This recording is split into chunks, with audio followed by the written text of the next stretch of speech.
अवधूत चिंतन श्री गुरुदेव दत्त। जय जय रघुवीर समर्थ, श्रीराम समर्थ। सद्गुरु चरणांना नतमस्तक होऊन आपण या निरूपणास सुरुवात करूया। मायबाप सज्जनांचे स्वागत आहे। पहा, आता अधिक मास चालू झालेला आहे ना, आणि अधिक मासातील 21 मेचा दिवस आहे ना। बघा, म्हणजे 21 मेचा हा दिवस आहे तुमच्या आयुष्याला एक अशी कलाटणी देणार आहे ज्याची तुम्ही कधी कल्पनाही केली नसेल। म्हणजे गुरु पुष्पामृत योग तुम्ही ऐकलेला असेल। हा गुरु पुष्पामृत योग आहे ना, प्रत्येक मनुष्याच्या आयुष्यामध्ये आहे ना, अतिशय आनंदाचा दिवस घेऊन आलेला असतो। म्हणजे सुखाची परभणी ते म्हणतात ना, तर हा धातू दिवस आहे आणि या दिवसाची कित्येक जण आतुरतेने वाट सुद्धा पाहत असतात। पण मनुष्याला हा दिवस नक्की असतो कसा, या दिवशी नक्की होतं काय, याची अजिबात कल्पना नसते। म्हणून आहे ना, हा साधासुद्धा योग नाही, तर या गुरु पुष्यामृत योगासोबतच या वर्षी एक अत्यंत दुर्मिळ आणि चमत्कारी संयोग जुळून येत आहे, जो तब्बल अनेक वर्षानंतर येतोय। जर तुमच्या घरामध्ये सतत पैशाची चणचण वाजत असेल, पतीच्या नोकरी व्यवसायामध्ये प्रगती होत नसेल, मुलांच्या अभ्यासामध्ये लक्ष लागत नसेल, किंवा घरामध्ये विनाकारण भांडणे होत असतील, तर बघा, या 21 मेळा आहे ना, सकाळी सूर्योदयाच्या वेळी तुम्हाला फक्त एका विशिष्ट झाडाचं एक छोटंसं पान घरामध्ये आणायचं आहे। फक्त एक पान आणायचं आहे, आणि हे पान घरामध्ये येताच तुमच्या पतीची आणि मुलांची प्रगती इतक्या वेगानं होईल ना, की तुम्ही सुद्धा स्वतः थक्क व्हाल।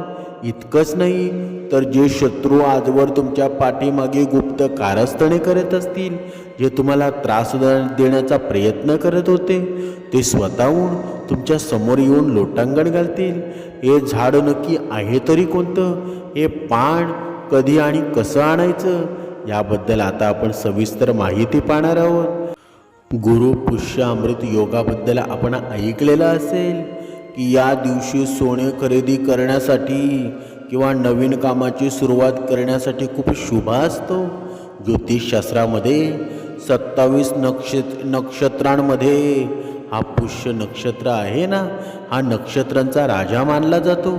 आणि जेव्हा हे नक्षत्र गुरुवारी येतं ना, तेव्हा त्याला गुरु पुष्यामृत योग असं म्हणतात। बघा, कारण हा जो योग आहे ना, हा खास आहे, कारण या योगासोबतच या काळात एक विशिष्ट ग्रहांची युती होत आहे। आणि या काळात केलेली छोटीशी सेवा असेल ना, छोटासा उपायसुद्धा करोडो पटीनं फळदायी ठरतो। आता तुमच्या मनामध्ये प्रश्न आलेला असेल की असं कोणतं झाड आहे ज्याचं फक्त एक पान आमचं नशीब बदलू शकतो। मी तुम्हाला त्या झाडाचं नाव सांगणारच आहे, पण त्या अगोदर एक गोष्ट समजून घ्या की निसर्गानं आपल्याला अशा काही वनस्पती दिलेल्या आहेत ज्यामध्ये साक्षात देवी देवतांचा वास असतो। अनेकदा आपण लाखो रुपये खर्च करतो ना, ज्योतिषांकडे फेऱ्या मारतो, पण आपल्या अंगणामध्ये किंवा घराभोवती असणाऱ्या चमत्कारी वनस्पतींकडे आपलं कधीच लक्ष जात नाही। आज मी तुम्हाला या झाडाबद्दल सांगणार आहे ना, त्या झाडाच्या पानामध्ये आकर्षक अशी शक्ती असते। नकारात्मक ऊर्जा नष्ट करण्याची ती भूमिका आहे ना, ते झाड करत असतं। ज्या क्षणाची तुम्ही आतुरतेने वाट पाहत आहात ना, तो क्षण आलेला आहे। आता अजिबात वेळ न घालवता मी तुम्हाला त्या चमत्कारी आणि दिव्य झाडाचं नाव सांगणार आहे, ज्याचं फक्त एक पान सकाळी तुमच्या घरामध्ये आलो तर तुमच्या नशिबात ते बंद कुलूप उघडणार आहे। नीट ऐका, वाटल्यास कुठेतरी लिहून ठेवा। हे झाड दुसरं तिसरं कोणतं नसून आपल्या सनातन धर्मामध्ये ज्याला साक्षात देवाचं रूप मानलं गेलं आहे ना, तो म्हणजे औदुंबर, म्हणजेच उंबराचं झाड।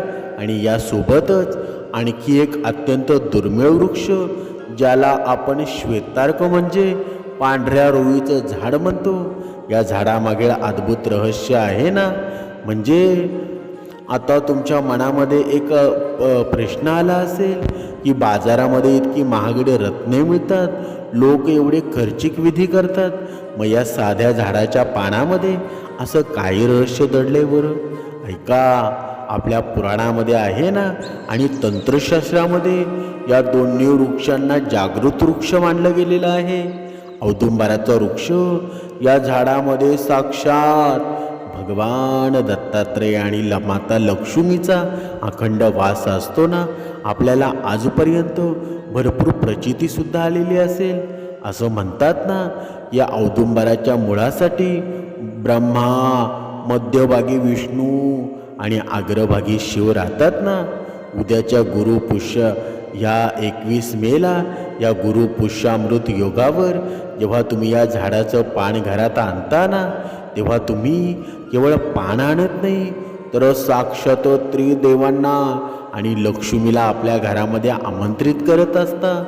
पांढरी रुई म्हणजे पांढऱ्या रुईच्या मुळामध्ये साक्षात प्रथमेश भगवान गणेशाचा वास असतो.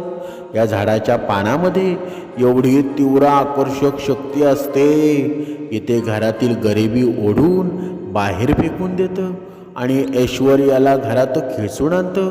एक अत्यंत महत्त्वाची टीप, जर काही कारणास्तव तुम्हाला तुमच्या घराभोवती औदुंबर किंवा पांढऱ्या रुईचं झाड सापडलं नाही, तर अजिबात काळजी करू नका. निसर्गाने आपल्याला तिसरा पर्यायसुद्धा दिलेला आहे. तुम्ही पिंपळाच्या झाडाचं पान देखील वापरू शकता आणि या पिंपळाच्या पानामध्ये साक्षात भगवान विष्णूंचा वास असतो ना. आणि उद्या गुरुवार असल्यामुळं आणि परवा गुरुवार असल्यामुळं विष्णू कृपेसाठी पिंपळाचं पान हे अत्यंत फळदायी ठरेल. पण जर पहिली 2 पाने मिळाली तर त्याचा प्रभाव आहे ना अधिक जास्त आणि तीव्र असेल. आता येथे आहे ना, सर्वात मोठी लोक चूक करतात. अनेक लोक काय करतात, व्हिडिओमध्ये पाहतात आणि धावत जाऊन झाडाचे पान तोडून आणतात. जर तुम्ही असं केलं ना, तर तुम्हाला या उपायांचा 0% फायदा होईल. म्हणजे उलट झाडाला शाप लागेल. या निसर्गाकडून आहे ना, जेव्हा आपल्याला त्याची दिव्य शक्ती मागून घ्यायची असते, तेव्हा त्याची परवानगी घ्यावी लागते. पण या पानाला घरात आणण्याची एक अत्यंत गुप्त आणि विशिष्ट पद्धत आहे, जी आपल्याला पूर्वजांनी शास्त्रामध्ये लिहून ठेवलेली आहे. उद्या सकाळी जेव्हा तुम्ही हे पान आणायला जाल ना, तेव्हा रिकाम्या हाताने जायचं नाही. झाडाला इजा न करता त्याला आमंत्रण देऊन हे पान कसं आणायचं याचे काही कठोर नियम आहेत. जर तुम्ही हे नियम पाळले ना, तरच ते पान तुमच्यासाठी पारस ठरेल, ज्याच्या स्पर्शानं तुमच्या पतीचे आणि मुलांचे नशीब सोन्यासारखे चकाकेल ना आणि शत्रू लोटांगण घालेल. हे नियम कोणते आहेत आणि घरात आणून त्या पानावर नेमका कोणता विधी करायचा आहे, हे मी अगदी अतिशय सोप्या भाषेमध्ये तुम्हाला सांगणार आहे. म्हणजे आता 21 मेला सकाळी लवकर उठून स्नान करून स्वच्छ कपडे परिधान करा. त्यानंतर पुढील उपाय अतिशय श्रद्धेने करा. पहिला उपाय म्हणजे शत्रू लोटांगण घालेल आणि प्रगती होईल. पानांचा मुख्य उपाय आहे ना, पद्धत सकाळी सूर्योदयाच्या वेळी किंवा सकाळी 11 वाजेच्या अगोदर औदुंबराच्या किंवा पांढऱ्या रुईच्या झाडापाशी जा. जाताना सोबत एक तांब्या आतमध्ये शुद्ध पाणी, थोडी अक्षता. आता त्या अक्षतामध्ये अखंड तांदूळ पाहिजेत आणि 1 रुपयाचं नाणं घेऊन जा. झाडाजवळ गेल्यानंतर आधी मनोमन प्रार्थना करा, हे वृक्षराज, उद्या गुरुपुष्यामृत योगावर मी तुमच्याकडे माझ्या घरामध्ये प्रगतीसाठी आशीर्वाद मागायला आलो आहे. कृपया मला तुमचं एक पान प्रदान करावं. त्यानंतर झाडाला पाणी अर्पण करा. नाणं आणि अक्षता तिथे अर्पण करा, ज्याला आपण वनस्पतीला आमंत्रण देणं म्हणतो ना. आता अतिशय हळुवारपणं, न विटंबना करता एक चांगलं न फाटलेलं स्वच्छ पान तोडून घ्या. ते पान घरी आणून स्वच्छ पाण्यानं आणि नंतर गंगाजळानं धुवून घ्या. त्या पानावर लाल चंदनानं किंवा कुंकवानं स्त्री किंवा ओम लिहा. हे पान तुमच्या घरातील देव्हाऱ्यामध्ये भगवान विष्णू किंवा लक्ष्मीच्या चरणाजवळ किंवा सद्गुरूंच्या फोटोसमोर ठेवून द्या. आता चमत्कार कसा घडेल? हे पान जेव्हा देव्हाऱ्यात ठेवल्यानं घरातील नकारात्मक ऊर्जा एका झटक्यामध्ये नष्ट होते. पतीच्या कामातील अडथळे दूर होतात आणि शत्रूची बुद्धी पलटते. तो तुमच्याशी वाद घालणं सोडून देईल. आता उपाय दुसरा, पतीच्या जोरदार प्रगतीसाठी आणि धनप्राप्तीसाठी. जर तुमच्या पतीच्या व्यवसायामध्ये यश येत नसेल तर गुरु पुष्यामृत योगावर देव्हाऱ्यामध्ये ठेवलेल्या पानांच्या खाली एक चांदीचं नाणं किंवा साधा 1 रुपयाचं नाणं असेल ना तरीसुद्धा असेल. बघा, आता सर्वांकडे चांदीचं नाणं असतंच असं नाही आणि सर्वांच्याकडे 1 रुपयाचं नाणं असणारच आहे. ते ठेवा. संध्याकाळी 3 सांजेला त्या पानावरचं नाणं उचलून पतीच्या पैशांच्या पॉकेटामध्ये म्हणजे किंवा कपाटाच्या तिजोरीमध्ये ठेवून द्या. यामुळं पैशाची आवक वेगाने वाढेल. उपाय क्रमांक 3, मुलांच्या उज्ज्वल भविष्यासाठी आणि बुद्धीसाठी गुरु पुष्यामृत योग आहे ना, शिक्षणासाठी सर्वोत्तम मानला जातो. बघा, ज्या दिवशी म्हणजे 21 मेळा सकाळी मुलांच्या हातानं महादेवाला किंवा सद्गुरूंना पिवळे फूल किंवा थोडी साखर अर्पण करायला सांगा. तसेच आपण जे झाडाचं पान आणलेलं आहे त्याला स्पर्श करून मुलांनी अभ्यासाला सुरुवात करावी. यामुळं त्यांची एकाग्रता वाढेल ना आणि परीक्षेमध्ये जोरदार यश मिळेल. म्हणून बघा, उपाय तर तुम्हाला सविस्तर सांगितलेले आहेत, पण कोणतेही व्रत, वैकल्य किंवा तोडगा तेव्हाच यशस्वी होतो ना जेव्हा तो योग्य नियमांनी किंवा शुद्ध भावनेने केला जातो. म्हणतात ना, भाव तिथे देव. म्हणूनच हा उपाय करताना तुम्हाला काही अत्यंत महत्त्वाच्या गोष्टी काळजी घ्यायची आहे. जर या चुका झाल्या तर उपायांचं फळ मिळणार नाही. त्यामुळं हे नियम अगदी कान देऊन ऐका. मनातील श्रद्धा आणि संभ्रम म्हणजे शंका कुशंका सर्वात पहिली आणि महत्त्वाची गोष्ट. हा उपाय करताना तुमच्या मनामध्ये पूर्ण श्रद्धा आणि 100% असणं अत्यंत आवश्यक आहे. अनेकदा आपण करतो काय? बघा, कुणी सांगितलेलं आहे ना तर करून पाहूया, झाला तर झाला फायदा असा संशय मनाने किंवा केवळ परीक्षा पाहण्याच्या हेतूने जर तुम्ही उपाय केलाय ना तर त्याचा कोणताही फळदायी परिणाम तुम्हाला दिसणार नाही. जेव्हा तुम्ही त्या झाडाचं पान हातात घ्याल तेव्हा मनामध्ये हा दृढ विश्वास ठेवला की साक्षात ईश्वर या पानाच्या रूपामध्ये माझ्या घरामध्ये प्रवेश करत आहेत आणि आता माझ्या पतीची, माझ्या मुलांची प्रगती होणार. तुमच्या मनातील सकारात्मक ऊर्जा त्या उपायाला शक्तिशाली बनवते ना. म्हणजे थोडक्यामध्ये तुमच्या मनातील सकारात्मक ऊर्जा असते ना, तोच उपाय आपला पॉझिटिव्ह ऊर्जामध्ये निर्माण होतो. आता निसर्गाचा आदर आणि अहिंसा. दुसरा नियम म्हणजे आपल्या निसर्गाकडून आशीर्वाद मागत आहोत, त्याची चोरी करत नाही आहोत. त्यामुळं सकाळी जेव्हा तुम्ही औदुंबर, पांढरी रुई किंवा पिंपळाचं पानं तोडण्यासाठी जाल ना तेव्हा झाडाला अजिबात इजा होणार नाही याची काटेकोरपणे काळजी घ्या. काही लोक घाईघाईमध्ये फांदीसुद्धा ओढतात ना, ज्यामुळं झाडाला वेदना होतात. झाडाची विटंबना करून आणलेलं पान आहे ना घरात कधीही समृद्धी आणू शकत नाही. आपल्याला संपूर्ण झाडा औदुंबराचं नाही तर विनाकारण जास्त पाने तोडायची नाहीत. फक्त आणि फक्त एकच स्वच्छ आणि सुंदर पान पुरेसं आहे. पण पानं तोडण्यापूर्वी झाडाची माफी मागा आणि कृतज्ञता व्यक्त करा. घरातील वातावरण आणि वाणीवर ताबा. बघा, तिसरा आणि अत्यंत कडक नियम. बघा, जेव्हा गुरु पुष्यामृत योगाच्या पवित्र दिवशी तुमच्या घरातील वातावरण प्रसन्न आनंदी आणि पवित्र राहिलं पाहिजे. आपल्या शास्त्रामध्ये सांगितलेलं आहे, ज्या घरामध्ये सतत कटकटी असतात, भांडणं असतात, आरडाओरड असते किंवा नकारात्मक बोलणं चालतं ना, तिथे माता लक्ष्मी कधीही पाय ठेवत नाही. बघा, या 21 मेच्या संपूर्ण दिवशी आहे ना, घरामध्ये कोणावरही रागवू नका, चिडचिड करू नका. विशेषतः आपल्या पतीशी किंवा मुलांशी वाद घालणं पूर्णपणे टाळा.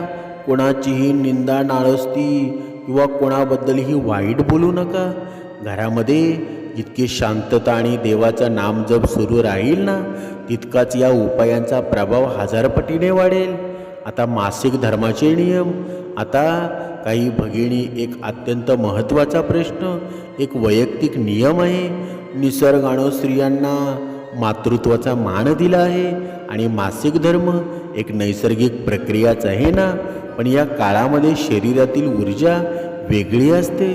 त्यामुळे ज्या भगिनींना मासिक धर्म आला असेल ना, त्यांनी स्वतःहून या उपायाला किंवा त्या पवित्र झाडाला आणि देव्हाऱ्याला स्पर्श करू नये. पण म्हणून निराश होऊ नका. हा महायोग पुन्हा लवकर येणार नाही. त्यामुळे जर तुम्ही या काळात असाल, जर तुम्ही हा उपाय तुमच्या पतीकडून, मुलाकडून किंवा घरातील इतर कोणत्याही सदस्याकडून करून घेतला, तर तुम्ही खूप नशीबवान आहात. तुम्ही फक्त त्यांना मार्गदर्शन करा. उपाय कसा करायचा ते त्यांना सांगा. दुसऱ्यांच्या हाताने करून घेतलेल्या उपायाचं पुण्य आणि फळ आहे ना, ते सुद्धा तुमच्या संपूर्ण कुटुंबाला तितकंच मिळणार आहे. म्हणून हे नियम कठीण नाहीत, पण ते पाळणं खूप गरजेचं आहे. चला तर मग आता आपण पाहूया शेवटचा आणि सर्वात महत्त्वाच्या टप्प्याकडे जाऊया. तर 21 मेचा हा दुर्मिळ आणि महाशक्तिशाली गुरु पुष्यामृत योग आहे ना, तो अजिबात हातातून जाऊ देऊ नका. सकाळीच उठून हा एक पानाचा उपाय नक्की करा आणि तुमच्या आयुष्यामध्ये होणारा चमत्कार आहे ना, स्वतः उघड्या डोळ्यांनी पहा. तुमच्या पतीची, मुलांची प्रगती पाहून समाज थक्क होऊन जाईल आणि तुमचं जीवन सुख समृद्धी होऊन, यात काहीच शंका नाही. आता सर्वात मोठा प्रश्न, की या गुरु पुष्यामृत योगाचा फायदा नक्की होईल कोणाला? बघा, ही जी माहिती आहे ना, ही शास्त्रामध्ये लिहिलेली आहे, शास्त्रामध्ये सांगितलेलं आहे. पण याचा फायदा आहे ना, शेवटचं सर्वांनी लक्ष द्या.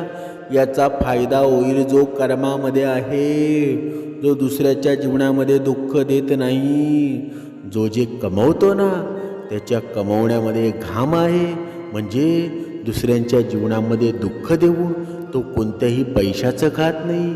असा जो मनुष्य असेल ना, त्यालाच या गुरु पुष्यामृत योगाचा फायदा होणार आहे. आणि हे उपाय आहेत ना, हे त्यांनीच करावं जो भक्ती मार्गामध्ये आहे, 2 वेळची उपासना करतोय. जर त्याच्या आयुष्यामध्ये भरपूर दुःख असतील, संकट असतील, तर त्याची संकट या 21 मेला गुरु पुष्यामृत योग येणार आहे ना, त्या दिवशी संपूर्ण नष्ट होणार आहेत. तुमच्या जीवनामध्ये आहे ना, सोन्याचे दिवस येणार आहेत. फक्त चिंता करू नका. भगवंतावर अफाट विश्वास ठेवा. भगवंतावर प्रेम करा. भगवंत आहे ना, तुमची हाक नक्कीच पूर्ण करणार आहे. भगवंतापर्यंत तुमची हाक गेलेली आहे आणि हा दिवस तुमचं जीवन सोन्याने भरून टाकणार आहे. कारण हा दिवस आहे ना, तो साधासुद्धा दिवस नाही. खूप वर्षांनी हा दिवस येतो. कारण हा दिवस आहे ना, आपल्या जीवनातील सर्व दुःख असतील ना, ती संपूर्ण दुःखांचा नायनाट होणार आहे. म्हणून फक्त ज्या पानाचा आपण उपयोग करणार आहोत ना, फक्त ते पानं तोडताना भगवंताचं नामस्मरण, म्हणजे नव्हे तर दत्तगुरूंचं नामस्मरण असणं गरजेचं आहे. आणि जर तुम्ही यामध्ये आहे ना, औदुंबराचं झाडाचं पान तोडलं ना, तर ते अधिक उत्तम राहील. तेच का सांगितलं, हा सुद्धा तुम्ही प्रश्न विचारू शकाल. तुमच्या मनामध्ये आहे ना, अनेक प्रश्न असतात. औदुंबराचंच पान का सांगितलं बरं? कारण आपण दत्तगुरूंची भक्ती करतो ना, आणि औदुंबरामध्ये साक्षात दत्तगुरूंचा वास आहे. आणि दत्तगुरू आहेत ना, हे लगेच प्रसन्न होणारं दैवत आहे ना. आजही या कलियुगामध्ये जे लगेच प्रसन्न होतात ते दत्तगुरूच आहेत ना. म्हणून जास्त चिंता करू नका. अतिशय विश्वासाने हा उपयोग करायचा आहे, हा उपाय करायचा आहे. आणि शांत चित्तीने त्या दिवशी आहे ना, भगवंताचं दत्तगुरूंचं नामस्मरण सतत घ्यायचं आहे. बघा, तुमच्या जीवनामध्ये आहे ना, भरपूर स्वप्न पाहिलेली असतील ना, या वर्षामध्ये ती सत्यात उतरतील. काही टेन्शन घेऊ नका. जोपर्यंत माझा भगवंत आहे ना, तोपर्यंत कसलाही टेन्शन घेऊ नका. तुमच्या जीवनामध्ये आहे ना, तुमचं कल्याणच होणार आहे. अवधूत चिंतन. श्री गुरुदेव दत्त.